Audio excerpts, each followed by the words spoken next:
compensation or the amount of compensation is not a salient issue in terms of the roadblocks that face land reform today.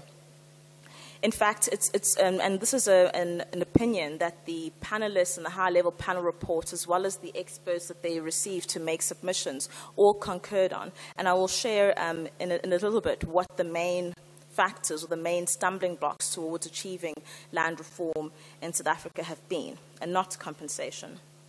But I can illustratively give a bit of a highlight of why we say that. So firstly, in terms of, if you look at the national budget, the budget for land reform at the time of the tabling of the high-level panel report was at an all-time low of around 0.4% of the national budget.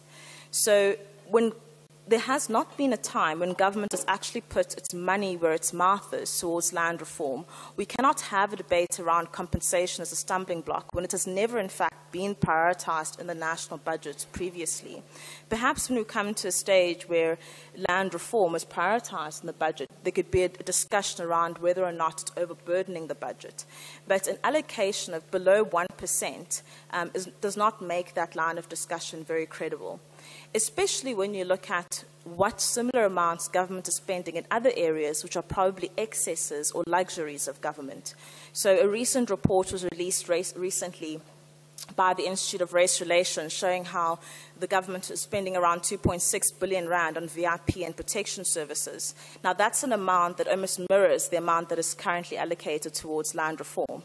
So when that much money is being spent on really luxuries, VIP protection services, the same amount that's being spent on land reform, you cannot credibly mount an argument saying that compensation stands in the way of transformation when that budget could almost nearly, of course you would have to leave some allocation towards protection services, but where that amount that is currently being spent on land reform could almost nearly be doubled by simply removing the amount spent in excesses elsewhere in government. So there's no credible reason to believe that too much money is being spent towards land reform. The government cannot afford it. There are numerous areas of excess that we believe money could be drawn on to prioritize land reform. And that is in fact what the DA position would be, is that in terms of making money available for compensation, we would prioritize land reform by ensuring that various areas of excess are drawn back on, including VIP protection services, possibly cutting down on the number of foreign ministries. South Africa has the highest number of foreign missions in the world, and this is just absolutely unnecessary for a country like South Africa. So, and these cost us hundreds of millions, or a burden of hundreds of millions to our budget. So essentially, that money can be made, can be drawn and made available elsewhere. I also want to touch on, before I move on to why expropriation without compensation is not really bad, it's not only bad in law, but it's also bad policy. I suppose it's a slight rebuttal maybe to some of the points I've heard already today, where we conceive of property as being white property. Now, this is to be mistaken, because the law, when it speaks of property rights or property, does not say this law applies to white property and this law applies to black property. Something that endangers property rights endangers the property of both white and black South Africans. And I think, we must look at the experience of the past, where for example, government has been able to use or abuse its power, even against black citizens.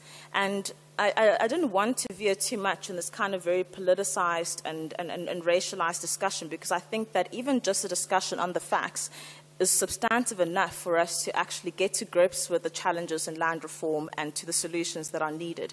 But if I will say this, is that it's problematic to view the law in this way and to place too much faith, as I've been hearing from previous speakers, on racial solidarity. The fact that it's a black government will not prevent it from abusing a far-reaching or overreaching expropriation clause to expropriate property from black South Africans. A law will be, once it's law, a law of general application, and it will apply to black and white South Africans alike. And we must never design laws around ideas of benevolence. So this law is made because we think we will always have a kind of Nelson Mandela type in government. Laws must be made keeping in mind the worst excesses that are possible of government. Regardless of who's in government, what is the worst thing they can do with this law? And that's how we must think of it, and not place unnecessary faith in racial solidarity. Certainly, the last two administrations would have taught us that it's far too naive to think that a black government will not use money from the fiscus or coffers for its own enrichment at the expense of the black poor.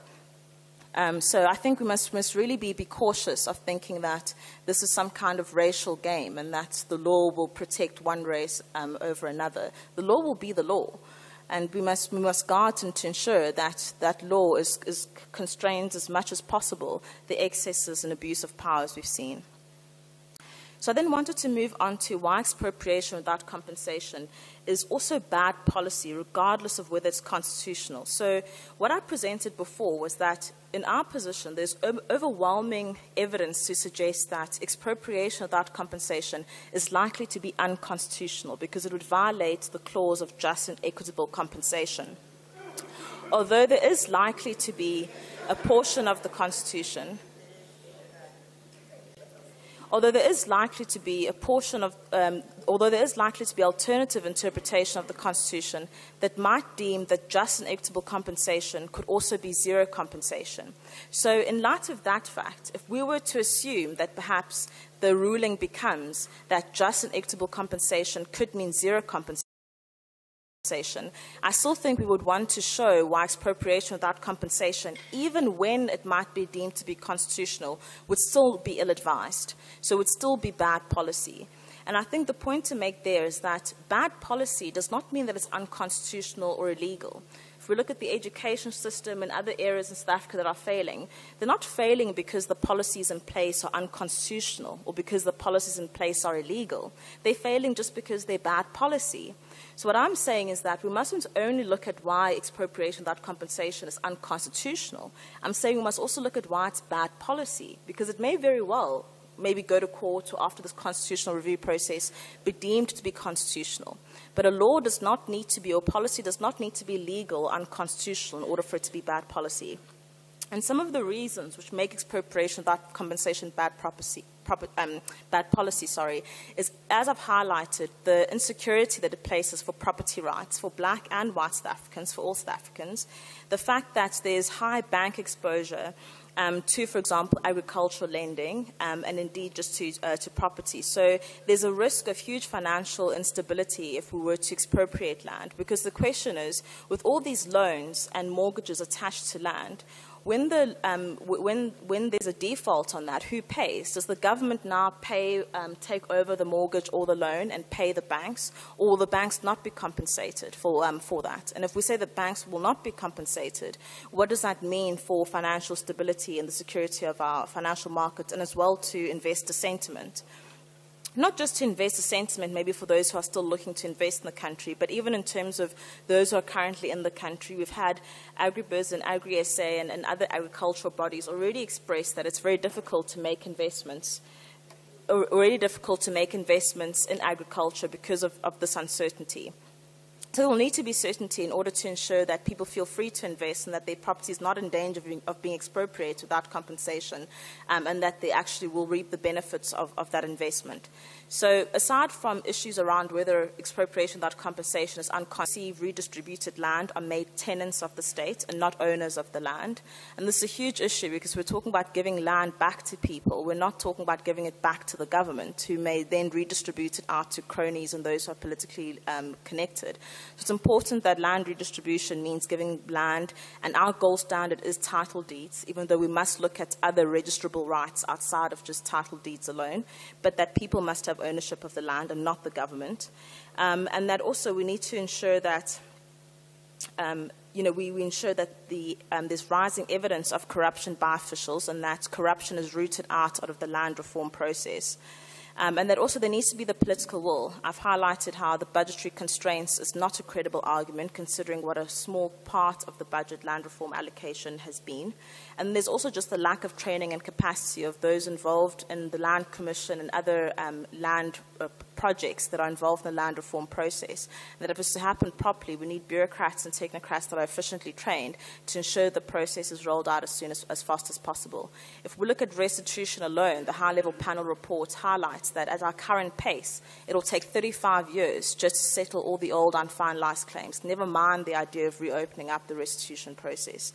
And so it becomes quite evident that we cannot continue to move at the pace that we have been. So it's quite simply our position policy, and simply that what needs to be done is to ensure that land is given back to people to own and not the state, that we do not advocate a position where people are permanent tenants of the state as opposed to landowners. And also finally, and I hope maybe there's time for this debate to veer in that direction, is that the land reform debate has to take on far more urban reform and urban policy issues as well. Over 60% of South Africans now live in urban areas. This is not unique to South Africa, it's a growing global trend. And we must actually address spatial inequality areas in urban areas and how we can make sure that people are closer to work. And that land reform, maybe it was 10, 20 years ago, but increasingly so, land reform is not only an agrarian issue. It's not a rural issue. It's an entire urban and also spatial planning issue that involves both rural and urban areas. And so our focus must shift in that direction too, is how can we use land as a resource to drive growth and jobs, both in urban areas as well as rural areas. Thank you.